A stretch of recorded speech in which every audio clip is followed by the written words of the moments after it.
So this is the third video for the Changing UK Economy revision. So we're going to be looking at changes in transport, the North-South divide, and then the UK's links with the wider world. So looking at the spec, we are on the third to last bullet points starting with this video, looking at improvements and new developments in road and rail infrastructure, ports and airport capacity. So we're going to have a look at road infrastructure, or road improvements first of all. So we've got 100 new road schemes in the UK by 2020, with 1,300 new miles of added motorways to help tackle issues with congestion. We've got the introduction of smart motorways to help with traffic flow around the UK. Next then, we're looking at railway improvements across the UK. So we've got the electrification of the Trans-Pennine Express by 2020. We've got the building of the high-speed railway, HS2, which is a 50 billion plan. And then next, we're going to look at port improvements. So we've already mentioned this, but the Liverpool 2 is the new container shipping terminal being built at Liverpool Docks at a cost of £300 million, which will help to double capacity. It should create thousands of jobs for the area, boost the UK economy, especially in the north.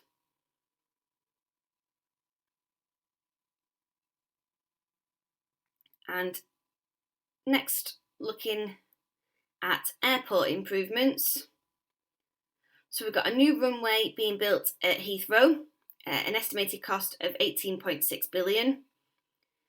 This will increase the runway length, therefore allowing more planes to land and take off within a day, therefore again helping boost the UK's economy. So now we're on our second to last bullet point, and this is looking at the North-South divide.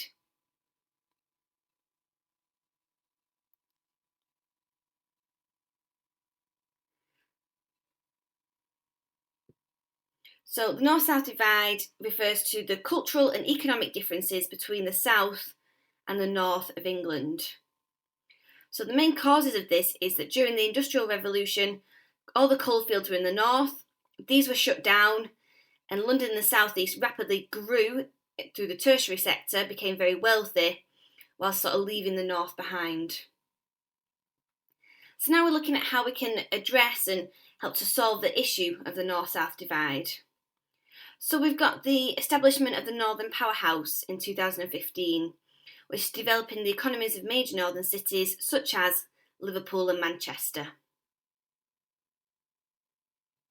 We've also got Northern Transport, so connecting HS2, which goes from London to Birmingham, then onto the northwest and the northeast of the UK.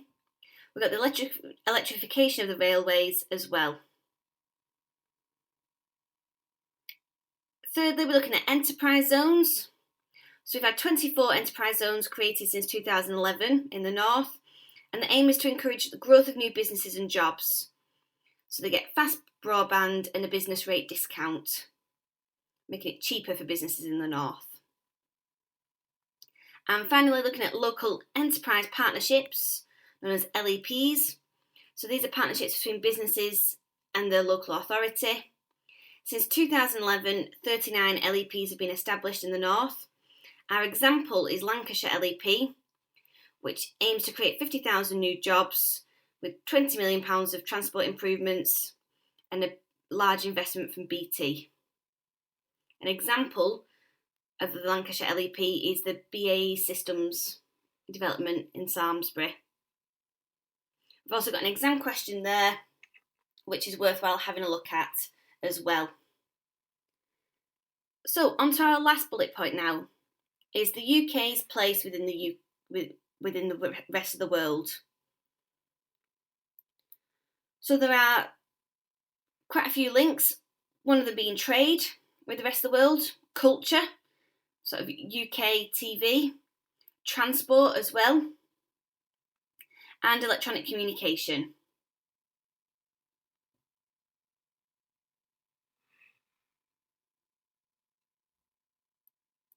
So now we're going to look at the European Union in a little bit more detail.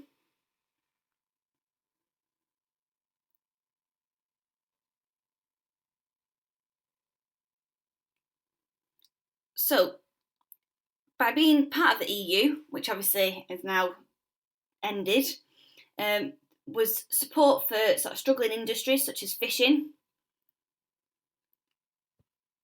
Goods, services and labour can freely move between member states and encourage trade.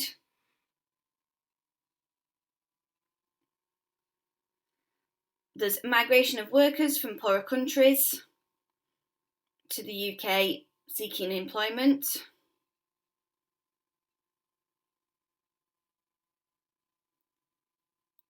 The UK also has to support the poorer members of the EU by paying money into the EU.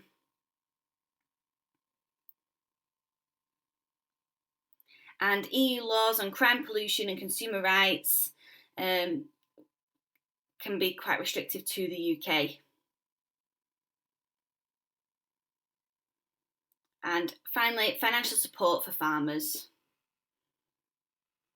So the many benefits, obviously, after the Brexit referendum, the UK decided to leave the EU, so that's now obviously all subject to change.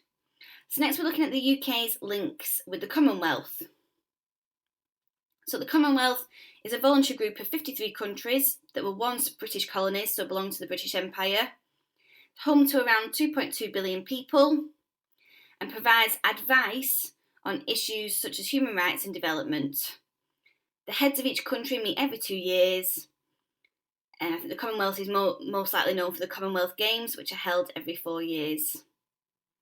And here we've got an exam question, suggests how the UK benefits from its membership of the EU and Commonwealth. And that is all of our revision videos done for changing UK economy.